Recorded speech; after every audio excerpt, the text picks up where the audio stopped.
दोस्तों, आज मैं आपको एक गौरैया के संघर्ष की कहानी सुनाता हूँ। हर दिन की भांति गौरैया आज भी अपने घोंसले से निकली थी दाना चुगने के लिए, पर आज उसका घर पर कोई इंतजार कर रहा था और वो थी उसकी छोटी सी नन्ही सी परी, उसकी बच्ची।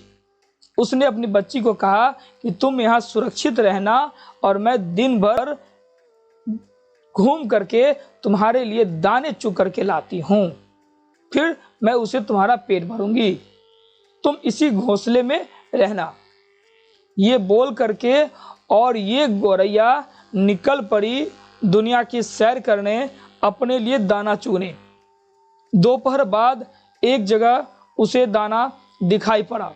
वो नीचे आई और दाने को चुगी। पहले तो पेट भर खाई और फिर 10 दाने चोंच में डालकर अपनी बच्ची के लिए चल पड़ी। नदी, छत, तालाब, पोखर सब पार करते हुए वो अपने घर की ओर जा रही थी। फिर अचानक उसके मुंह खुल गए और सारे के सारे दाने धरती पर गिर गए। वो बड़ा परेशान होकर के, उदास होकर के दाना को फिर से पाने के लिए धरती पर आई तो देखी कि दाने एक खूंटा में फंस चुके हैं। उसने बहुत कोशिश किया खूंटा से दाने को निकालने के लिए, लेकिन वो सफल नहीं हो पाई। बड़ी मायूस होकर के वो सोचने लगी कि आज मैं घर जाऊंगी तो अपने बच्ची को क्या खिलाऊंगी। मायूसी की इस हालत में उसे एक बढ़ई के दर्शन हुए। उसने बड़ी खुशी से बढ़ई को कहानी सुनाते हुए कहा कि आप मेरी मदद करो और मुझे दाना निकाल के दो ताकि मैं अपनी बच्ची के लिए ले जाऊं। उसने कहा कि बरही बरही खुट्टा चीरा, खुट्टा में मोर दाना, का खाऊं का पीऊं, का लेके बच्ची के लिए जाऊं। पर तन मन से लगा यह बरही गौरैया की एक ना सुनी और उसने दाना निकालने से इनकार कर दिया। गौरैया को बड़ा गुस्सा आया और गौरैया को बहुत गुस्सा आया और उसने बढ़ई को सजा दिलाने के लिए सोचा और वो चल पड़ी राजा के पास।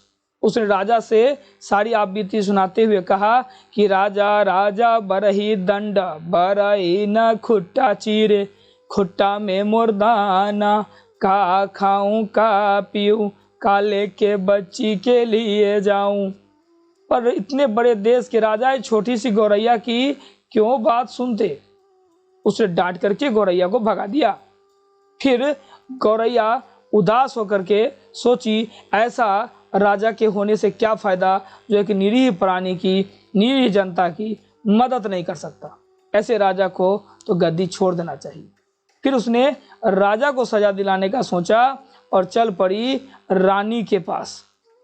और रानी को सारी आपबीती सुनाते हुए उसने कहा कि रानी रानी राजा छोरो, राजा न बरही दंडे, बरही न खुट्टा चीरे, खुट्टा में मोर दाना, का खाऊं का पीऊं, का लेके बच्ची। कितने बड़े देश की रानी वो एक गौरैया के लिए राजा को क्यों छोड़े, क्योंकि राजा को छोड़ने पर वो रानी भी नहीं रह पाती। तो उसने गौरैया की बात ना मानी और गौरैया को उसने भी डांट के भगा दिया। तो गौरैया को बड़ा गुस्सा आया और उसने इस रानी को भी सजा दिलाने का फैसला किया। और रानी को सजा दिलाने के लिए वो गई सांप के पास और सांप को उसने सारी कहानी कह डाली। उसने सांप को कहा कि सारप सारप रानी डसा, रानी न राजा तजे, राजा न बरही दंडे, बरही न खुट्टा चीरे, खुट्टा में मोर दाना, क्या खाऊंगा क्या पीऊंगी, क्या लेके बच्ची के लिए जाऊंगी। अब इतने बड़े देश की रानी को डसने का सांप पाप लेना नहीं चाहता था। उसने भी रानी की बात ना मानी और अपनी असमर्थता जताते हुए उसे मना कर दिया। निराश गौरैया को बड़ा गुस्सा आया और वो सांप को भी सजा दिलाने का सोचा। और इस बार वो गई डंडा के पास, लकड़ी के पास। उसने लकड़ी को कहा कि दंड दंड सांप को मारो, सांप न रानी डसे, रानी न राजा छोड़े, राजा न बरही दंडे बरही न खुट्टा चीरे खुट्टा में मुर्दाना, का खाऊं का पीऊं क्या लेके बच्ची के लिए जाऊं। अब लकड़ी ने भी सांप को मारने में अपनी असमर्थता जताई और कहा कि ये पाप मैं खुद अपने ऊपर नहीं ले सकता, तुम जाओ कहीं और जाके मदद मांगो, मैं तुम्हारी कोई मदद नहीं कर सकता। अब निराश गौरैया इस लकड़ी को भी सजा दिलाने का सोचा और वो चल पड़ी आग के पास। उसने आग से कहा कि आग आग लकड़ी जला दो, लकड़ी न सांप को मारे, सांप न रानी को डसे, रानी न राजा छोरे, राजा न बरही दंडे बरही न खुट्टा चीरे खुट्टे में मुर्दाना, क्या खाऊंगी क्या पीऊंगी क्या लेके बच्ची के लिए जाऊंगी। पर आग ने कहा कि अगर मैं निकलूं, मैं जलाने निकलूं लकड़ी को, पूरे जंगल जल जाएंगे और इससे जान माल की बड़ी क्षति होगी, इसीलिए मैं तुम्हारी कोई मदद नहीं कर सकता, तुम जाओ कहीं और जाओ, किसी और से मदद मांगो। तो आग को भी सबक सिखाने के लिए उसने गौरैया ने सोचा।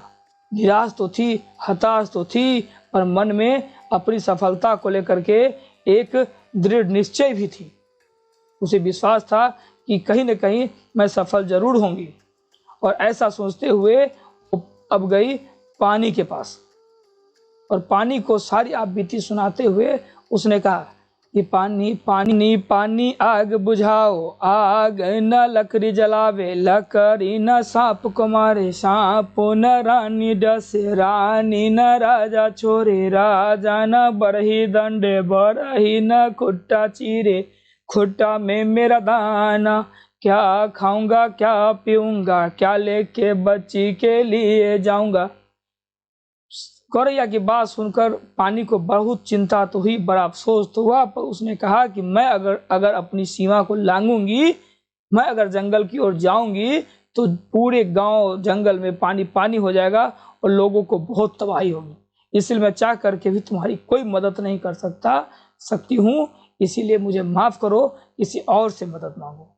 पानी से भी निराश होकर के गौरैया हाथी के पास जाती है और उससे कहती है कि हाथी राजा, तुम्हारे पास तो बहुत सारी हाथियां हैं, कि हाथी हाथी पानी सोखो, पानी न आग बुझावे, आग न जंगल जरावे, जंगल न सांप को मारे, सांप न रानी डसे, रानी न राजा तजे, राजा न बरही दंडे बरही न खुट्टा चीरे खुट्टा में मुर्दाना, का खाऊं का पीऊं का लेके बच्ची के लिए जाऊं। पर हाथी ने कहा कि मैं अगर सारे जल को सोख डालूं तो पशु पक्षी पानी पिएंगे क्या और एक बड़ी तबाही मचेगी, अतः मैं तुम्हारी मदद नहीं कर सकता हूं, तुम जाओ कहीं और जाके अपनी मदद मांगो। तो हताश निराश गौरैया बैठी थी एक पेड़ पर। मैं अगर सारी हाथी को लेकर के जाता हूँ, नदी का जल को सोखता हूँ तो नदी सूख जाएगी और पशु पक्षी सभी को पानी की बहुत दिक्कत हो जाएगी। ऐसी स्थिति में लोगों की रक्षा करना हमारा फर्ज है और मैं मजबूर हूँ, चाह करके भी तुम्हारी कोई मदद नहीं कर सकता हूँ। तो बेहद हताश निराश थकी हारी सबसे ठुकराई ये गौरैया एक पेड़ पर बड़ी ही चिंतित मुद्रा में बैठी थी। तभी वहां पर एक चींटी आई और उसने कहा कि बहन तुम इतनी उदास क्यों हो। तो गौरैया ने सारी आप बीती सारी कहानी एक छोटी सी चींटी को सुना दी। चींटी ने कहा कि मैं तुम्हारी कुछ मदद कर सकती हूँ, तो बताओ। गौरैया ने कहा कि जब इतनी बड़े बड़े जानवर जंतु पशु पक्षी राजा महाराजा पानी रानी बढ़ई किसी ने हमारी मदद नहीं की, तो बहन तुम इतनी छोटी होकर के हमारी मदद कैसे कर सकती हो। दोनों का संवाद चल रहा था और चींटी कुछ सोच रही थी कि मैं कुछ कर सकती हूँ। तो चींटी का दिमाग और गौरैया का हिम्मत, क्या गौरैया अनाज को पाने में सफल होगी, और सफल होगी तो कैसे, जानने के लिए देखें इस कहानी का पार्ट 2।